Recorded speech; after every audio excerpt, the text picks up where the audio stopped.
Bueno, la señalización celular, como habíamos hablado en el otro video, es el proceso mediante el cual la célula recibe una señal y va a generar respuestas intracelulares. Ahora, muy bien, este proceso de señalización va a tener tres fases importantes. La primera va a corresponder a la recepción. La recepción corresponde a cuando yo tengo una célula y esta célula va a expresar un receptor en su exterior. Y va a haber una molécula a la cual le llamamos ligando que va a activar a este receptor, es decir, como si lo desbloqueara. Segundo, va a generar la transducción de esta señal. ¿Qué es la señal? El ligando. Cuando este ligando activa al receptor, se va a generar una respuesta intracelular, que va a ser el aumento de diferentes proteínas y diferentes moléculas que van a hacer que vaya al núcleo y se genere una respuesta. Ahora, finalmente, tenemos el tercer paso que es en sí la respuesta celular, que puede ser, como habíamos hablado antes, un proceso de división, un proceso de proliferación o simplemente una acción de producción de proteínas. Estas son las tres fases importantes de cualquier señalización. Y se ve de esta manera, es decir, tengo una molécula que llega y activa a el receptor. Cuando se activa el receptor, este receptor va a generar diferentes señales. Envía una proteína que se activa y a nivel intracelular va a aumentar los niveles de unas moléculas. Estas moléculas a nivel general, sean las que sean, se van a conocer como segundos mensajeros. Es decir, que llega el ligando, activa el receptor y este receptor, gracias a este proceso de transducción, va a activar o va a aumentar los niveles de los segundos mensajeros. Estos segundos mensajeros van a activar unas proteínas, las cuales son fosfoproteínas. Aquí hace referencia a que van a generar un proceso de fosforilación. Y este proceso de fosforilación va a generar la respuesta de adaptación, muerte celular o tolerancia. Puede ser cualquier respuesta, pero esto es uno de los muchos ejemplos que existe de la señal o de la señalización con sus tres pasos: recepción, transducción y respuesta celular. Ahora muy bien, veámoslo de otra manera. Tenemos otra vez todo el receptor al cual se le va a unir un ligando y esto va a generar un cambio conformacional, es decir, va a aumentar la transducción de la señal. Esta transducción de la señal aumenta los niveles de unos segundos mensajeros que van a activar una proteína que fosforile, y cuando fosforila, vean acá la P de fosforilado, va a ir al núcleo y cuando va al núcleo puede unirse al promotor, al activador y aumentar la acción de la polimerasa para empezar a codificar la proteína que es de mi interés en este momento. Básicamente, otra vez aquí tenemos la recepción, nuevamente tenemos la transducción con los segundos mensajeros y finalmente tenemos la respuesta celular. Esta es otra manera de verlo en la cual tenemos el primer mensajero, se genera el cambio conformacional, tenemos el efector activo, los segundos mensajeros, activo una proteína que fosforila y vamos a obtener el tercer paso que es la respuesta celular. Esta es la visión general de cualquier proceso de señalización. Sin embargo, nosotros nos vamos a enfocar en una proteína y en unos receptores muy importantes, los cuales son receptores acoplados a proteína G.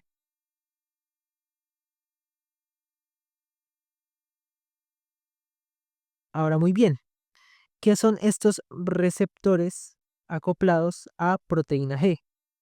Básicamente son unas proteínas transmembrana que van a activar a la proteína G. ¿Cómo son estos receptores transmembrana?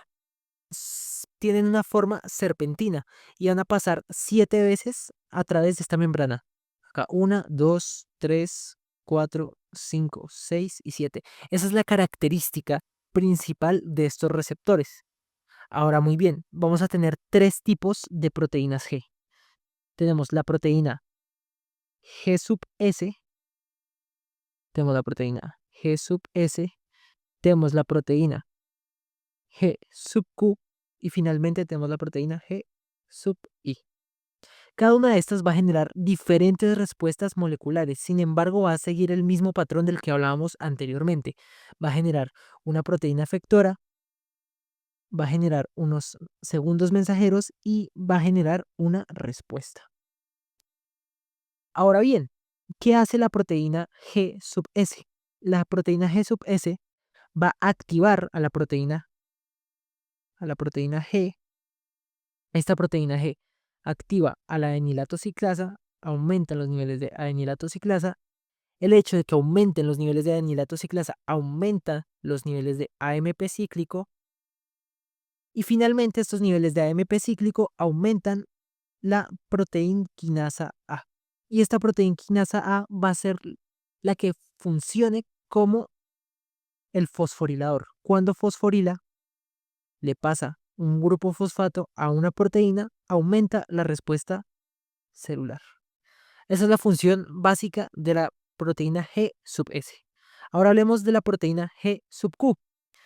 Tiene unas proteínas diferentes, pero sigue siendo una proteína G. En este caso, otra vez vemos que se une el ligando al receptor y activa o genera el cambio conformacional en esta proteína y en este receptor. La proteína G sub Q va a activar los niveles de fosfolipasa C. Si aumentan los niveles de fosfolipasa C, va a generar otras dos moléculas, las cuales se conocen como DAG o diacilglicerol y IP3. El diacilglicerol va a activar a la proteinquinasa C y esta proteinquinasa C va a activar o aumentar los niveles de calcio.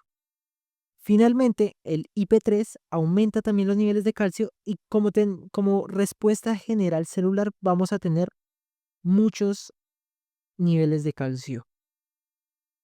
Básicamente esta es la función de la proteína G sub Q. Ahora hablemos de la proteína G sub I. Si ven, esta proteína G sub I tiene los mismos agentes que tiene la proteína G sub S. Aquí adenilatociclasa, adenilatociclasa, AMP cíclico, AMP cíclico, proteinquinasa A y proteinquinasa A. ¿Cuál es la característica principal de la proteína G sub I? Lo que va a hacer realmente es inhibir, no permitir que la G sub S actúe. Es decir, que no se van a aumentar los niveles de adenilatociclasa, por lo tanto, no se van a aumentar los niveles de AMP cíclico, tampoco se va a aumentar los niveles de proteinquinasa A y no va a haber fosforilación de la proteína, por lo tanto, no va a haber respuesta. No hay respuesta. Básicamente, esta es la función principal de la proteína G, activar estas moléculas y la respuesta intracelular. Ahora, ¿por qué estamos aprendiendo esto? ¿Por qué tengo que ver este tema? Básicamente, porque las proteínas G son el principal grupo de proteínas a las cuales son targets farmacológicos. Entonces, aquí lo vamos a ver. Este es el ejemplo. Vemos todos estos órganos. Vemos órganos como el ojo, las glándulas salivales, corazón, pulmones, páncreas, tracto gastrointestinal, hígado, todo lo que corresponde a la vía biliar, vasos sanguíneos e incluso la vejiga. Todo esto va a tener proteínas G, tanto sub Q como sub S como sub I, que va a aumentar las funciones de cada uno de estos órganos. Ahora, pongamos un ejemplo. Este receptor tiene una proteína G acoplada. Cuando yo activo la proteína G, en este caso, digamos que le digo al corazón que aumente su frecuencia cardíaca y aumente su contractilidad. Esto va a llevar a que salga más sangre del corazón. Esto es un ejemplo. Otro ejemplo de interés clínico. Tenemos una persona que está en shock cardiogénico. Es decir, su corazón no está funcionando bien. Y si su corazón no está funcionando bien, no está mandando sangre a los diferentes tejidos, como lo puede ser pulmones, como lo puede ser el riñón, entonces va a haber una falla renal, va a haber necrosis en los niveles distales de las manos, o va a haber cianosis, lo que significa que se van a ver azules porque no les está llegando oxígeno, y el corazón no está latiendo bien, es decir, que tiene una baja frecuencia cardíaca. ¿Qué hago yo? Yo sé que en el corazón tengo proteínas G en todas sus células. Todas sus células van a tener proteínas G. ¿Y qué pasa si yo, cuando aumento un ligando en el receptor para que se aumente toda la cascada de señalización de la que habíamos hablado antes? am, ¿Qué pasaría si yo pongo un ligando o un agonista?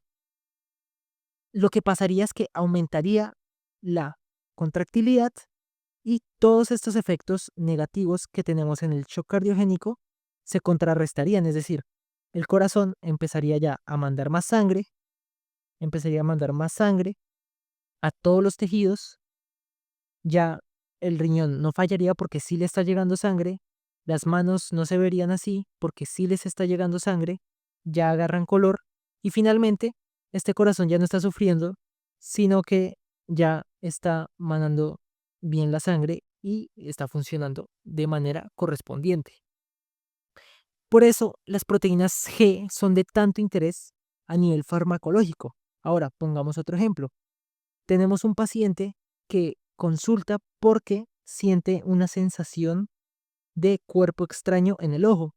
Esto nos quiere decir que esta persona siente como una arena en el ojo. Y esto significa algo, y es que su ojo está muy seco. ¿Qué pasa? ¿Por qué puede estar seco su ojo? Principalmente porque sus glándulas no están em, generando el suficiente o produciendo el suficiente líquido para lubricar al ojo, lo que hace que esta persona sienta el ojo seco. Yo, como persona que sé que todas estas glándulas tienen proteínas G, lo que hago es poner un fármaco en los receptores de estas células que activen la proteína G y aumenten la producción de la lubricación del ojo. Ahora, digamos que esta persona am, está produciendo mucha saliva y es algo que le molesta. Él dice, estoy produciendo demasiada saliva. ¿Qué hago? Yo ahora sé que estas células tienen proteínas G, ¿verdad? Y también pueden tener proteínas G sub I.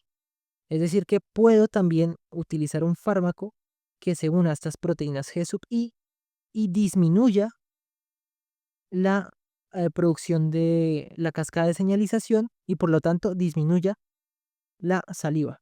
Algo muy importante y como mnemotecnia es que las G sub S son S porque son estimulantes, mientras que las proteínas G sub I se llaman así porque son inhibidoras.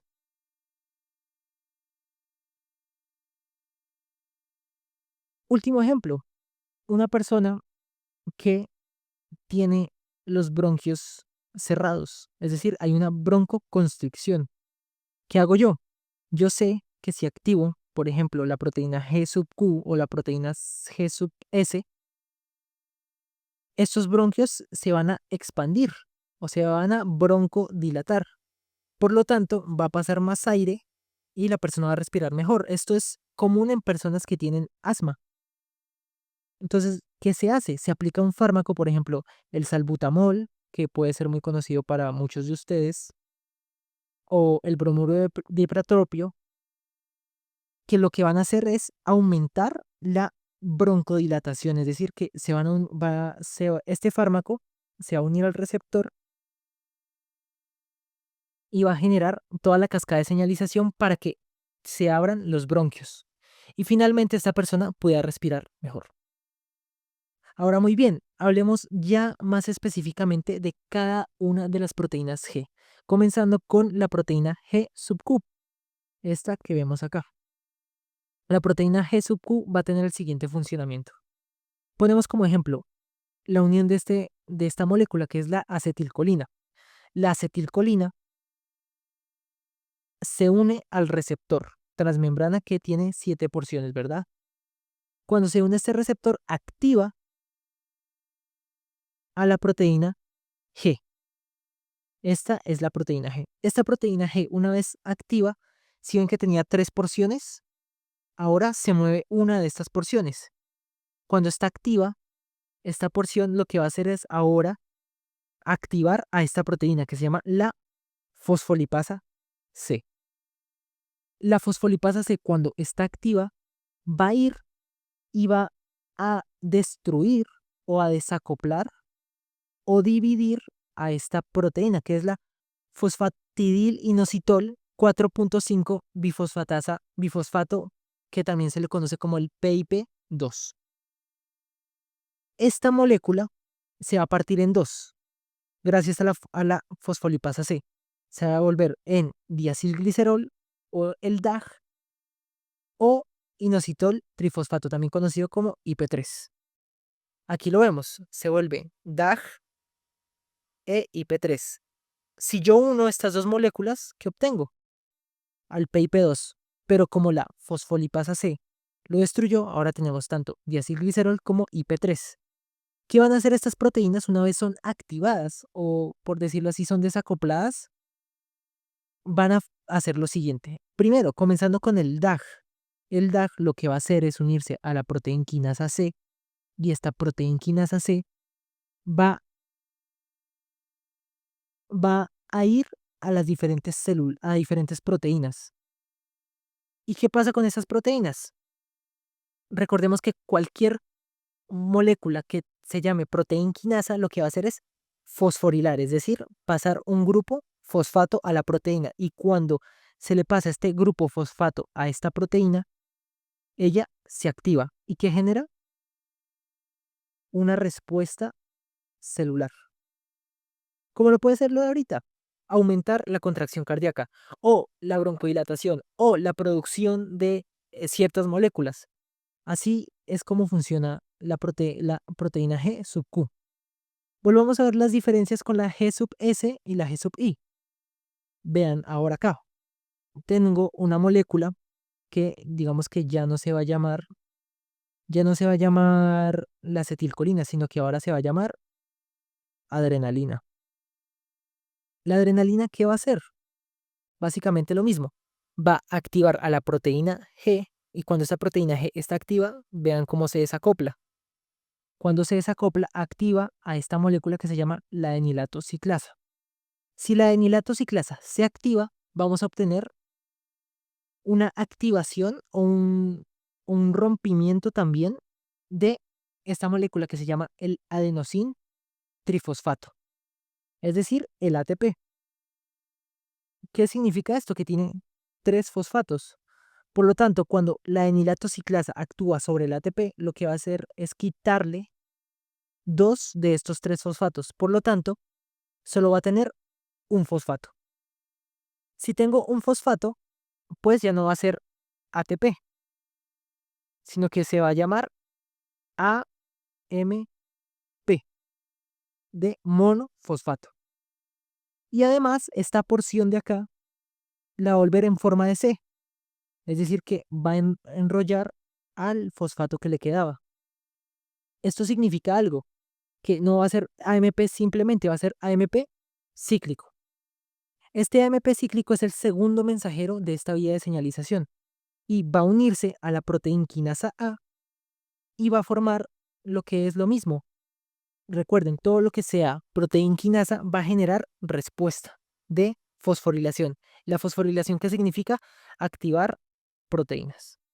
¿Y qué puede pasar? En este caso puede, otra vez, aumentar la contractilidad cardíaca, puede generar el movimiento del pie, puede generar la salivación, puede generar el aumento del tamaño de las pupilas, etcétera. Todo esto se utiliza en este caso.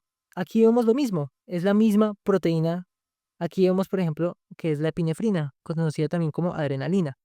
Lo mismo, se une esta molécula activa a la proteína G, aumenta la enilato ciclasa, aumenta el segundo mensajero que es el AMP cíclico, la proteína quinasa A se aumenta y genera la fosforilación de la proteína que va a generar respuesta a nivel intracelular.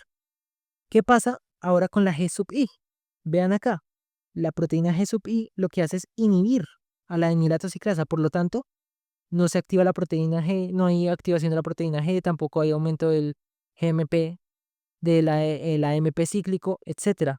Es decir que si la G sub I se activa, elimino esto, por lo tanto elimino esto, elimino esto, elimino esto, no hay esto y tampoco hay esto. Ahora lo que queremos ver es que esta proteína G, vean que tiene GDP y GTP. Por lo tanto, en todos los casos de la proteína G sub Q, G sub S y G sub I, esta proteína G tiene 3 subunidades. ¿Y cómo se activan? Entonces lo que vamos a ver es eso. Vamos a ver cómo esta proteína G funciona realmente. Vamos a ver exactamente este proceso de la cascada de señalización. En este caso le vamos a hacer un zoom. Vean que pasa 7 veces por la membrana y aquí tenemos la proteína G. Esta proteína G va a tener 3 subunidades, que la primera es G sub A, la G beta y la G gamma. Acá la vemos, G gamma y G beta. Cuando esta proteína está inactiva, es decir, cuando no está funcionando, vean que tiene el GDP. Ahora, si yo quiero activarla, lo que hago es meterle, por ejemplo, aquí la acetilcolina, lo que va a generar el cambio conformacional. Y este cambio conformacional lo que va a hacer es, en vez de ponerle GDP, lo que va a hacer es meterle un GTP. Cuando se mete este GTP, esta proteína se activa. Pero ¿cómo sabemos que está activa? Porque la subunidad gamma y beta no están unidas, sino que vean que se separaron, se fueron de la proteína G sub A. Por lo tanto, ahí sabemos que está activa. ¿Cuáles son los 3 requisitos? Primero, que no haya GDP. Segundo, que haya GTP. Que no haya, que sí haya, y que tampoco esté unida la subunidad gamma o beta a la proteína A. Y esta A es la que se va a ir, esta proteína A es la que se va a ir a activar a la enilato ciclasa o a la PIP2. ¿Listo? Básicamente es eso. Así funciona la proteína G. Y recapitulemos. Aquí vemos cómo la molécula llega, genera el cambio conformacional y aquí tenemos una proteína inactiva. Es decir, que tiene GDP y está unida a la subunidad beta y gamma. Cuando se une va a generar el cambio conformacional y lo que significa es que sale GDP, entra GTP y cuando se une el GTP, esta molécula se activa, o sea, la subunidad A se desacopla de la beta y de la gamma. Y así tenemos una proteína G activa. Finalmente, vamos a ver esta porción del proceso, es decir, ya vimos cómo se activa esta proteína G. Ahora lo que quiero ver es cómo funcionan las fosfoquinasas o las proteinquinasas. Básicamente lo que nosotros estamos viendo acá se los voy a explicar de una manera muy sencilla. Yo tengo una proteína. Esta proteína no está activa. En este momento no está activa. ¿Cómo la activo? La única manera de activarla es poniéndole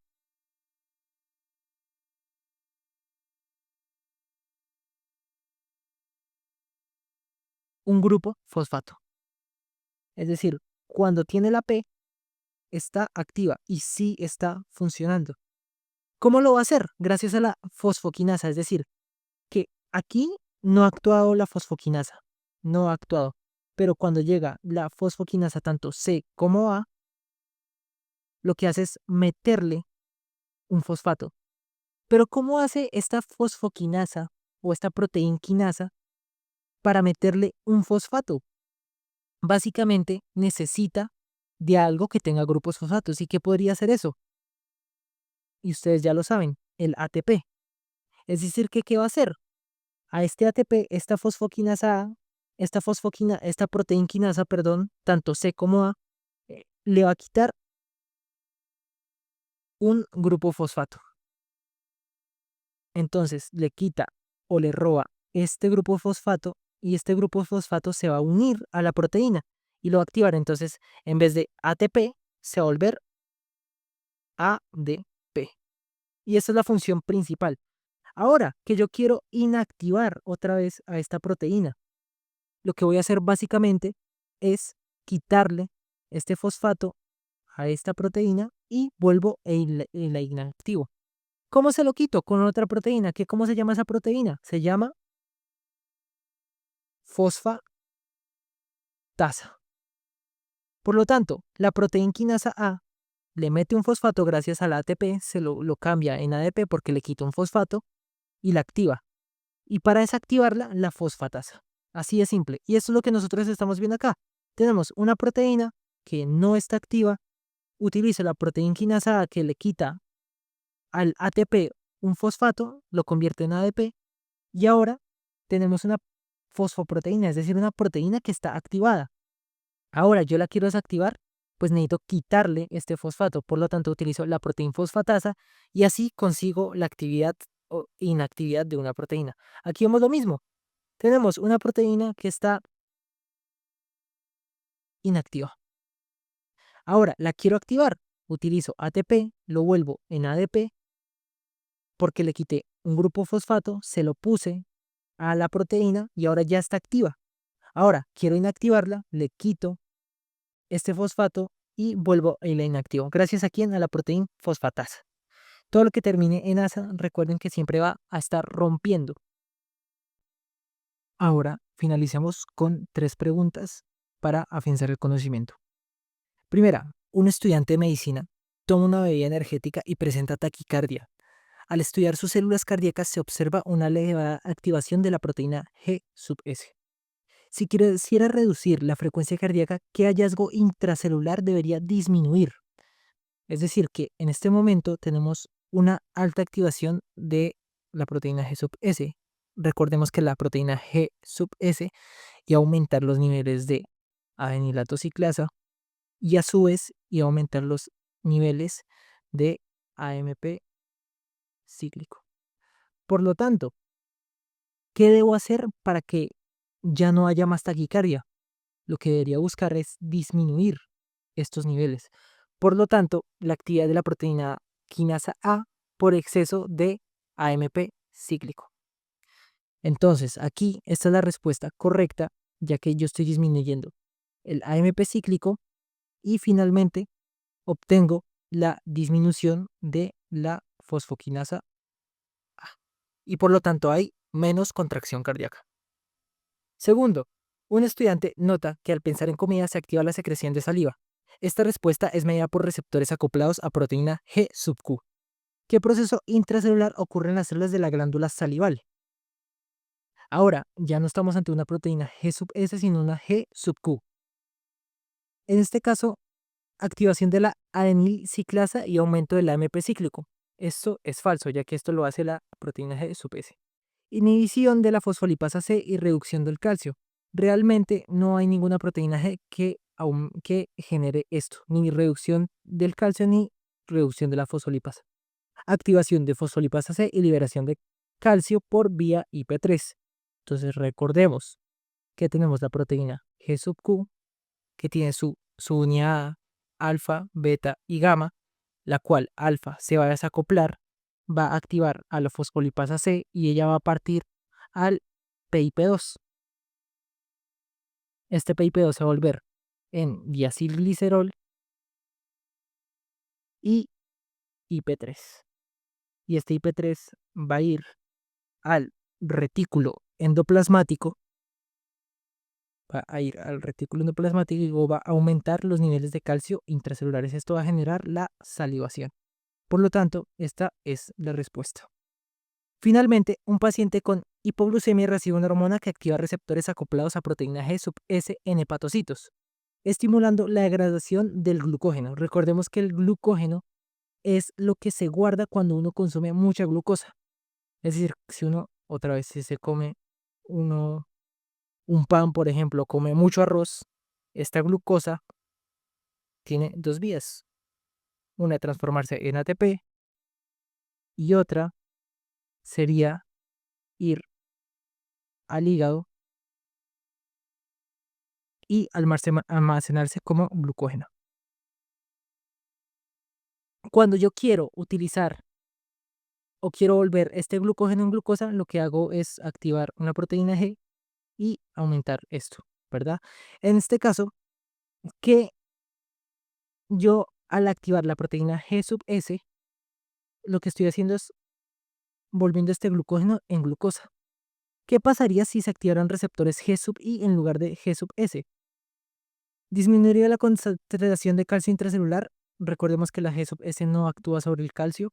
Aumentaría el AMP cíclico y se estimularía la glucogenólisis. Este no es el caso, ya que sí, la G sub I está relacionada con el AMP cíclico, pero lo que hace es disminuirlo porque inhibe a la G sub S. Disminuiría el AMP cíclico y se frenaría la glucogenólisis. Básicamente esta sería la respuesta. ¿Por qué? ¿Qué es glucogenólisis? Es la formación de glucógeno, perdón, es la formación de glucosa. ¿A partir de qué? Del glucógeno. Entonces ahí viene su nombre, de glucógeno y lisis de rompimiento, es decir, que estoy rompiendo el glucógeno para transformarlo en glucosa. Por lo tanto, si yo activo la proteína G sub I, estaría inhibiendo la G sub S y por lo tanto disminuiría este proceso. Esta sería la respuesta correcta.